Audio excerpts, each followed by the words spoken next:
Hello and welcome to This Week in Bitcoin, brought to you by Relai Private.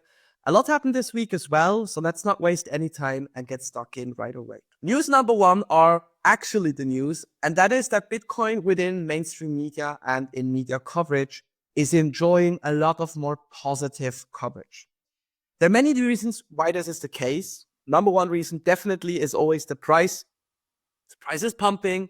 You suddenly see very positive news.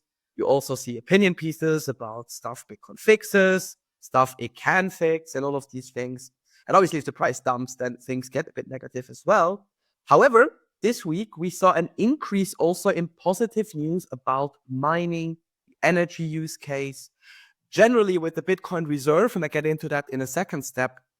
The questions surrounding complementary assets and currencies and all of these things, and Bitcoin is just always there and ready to be taken into by journalists or other people. I personally also noticed this in my everyday work here at Relai.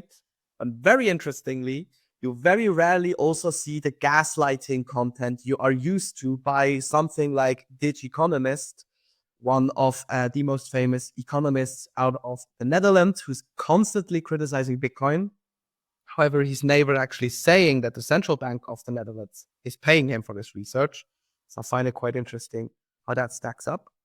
And then on the other hand, you also have a lot of these articles that used to take him as a source and actually explain why Bitcoin is not as perfect as it seems. They're dropping that. So it seems like he's the patient zero and people are getting away from him.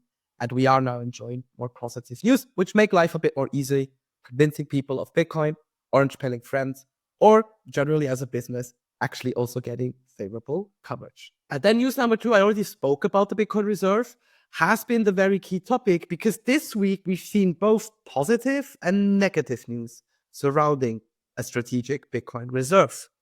In the US, it's getting more and more popular now that this will become a thing. There is even a proposal now by the Bitcoin Policy Institute that are actually also proposing to work with Senator Loomis, David Sachs, who is now the crypto czar, and close people in the administration that want to get this done. With that, they are now approaching the second stage where you actually propose the bill, where you then actually get Donald Trump, once he's in office, to also sign.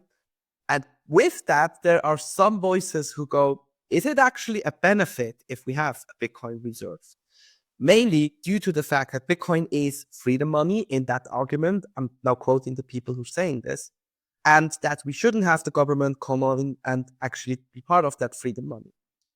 As someone who has studied the Austrian Economic School and who is actually also eager to always listen to both sides, I personally think it was inevitable that states, nation states, whether through mining or other resources, would also get on board.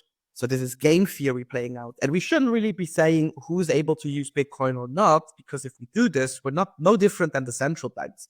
We're essentially doing the same. It remains to be seen whether the reserve is actually positively impacting or not. And it also remains to be seen which countries will adopt it. But for now, it's still a hot topic and people just like to talk about it. And then the last news is that we had Michael Saylor on our podcast this week, where we had a lot of great anecdotes. He was making jokes. He was explaining his ATM offering. And he was also very much of an insight as to what's motivating him daily.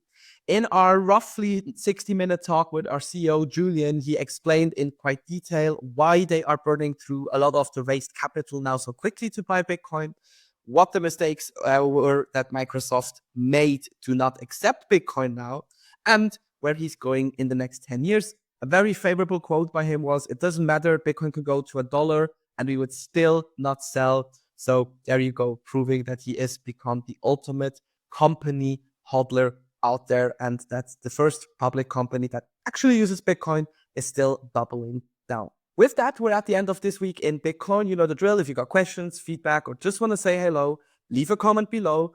And before we go into the outro, I wish you a Merry Christmas. I hope you enjoy your time with your friends and family, and I look forward to seeing you the next time again.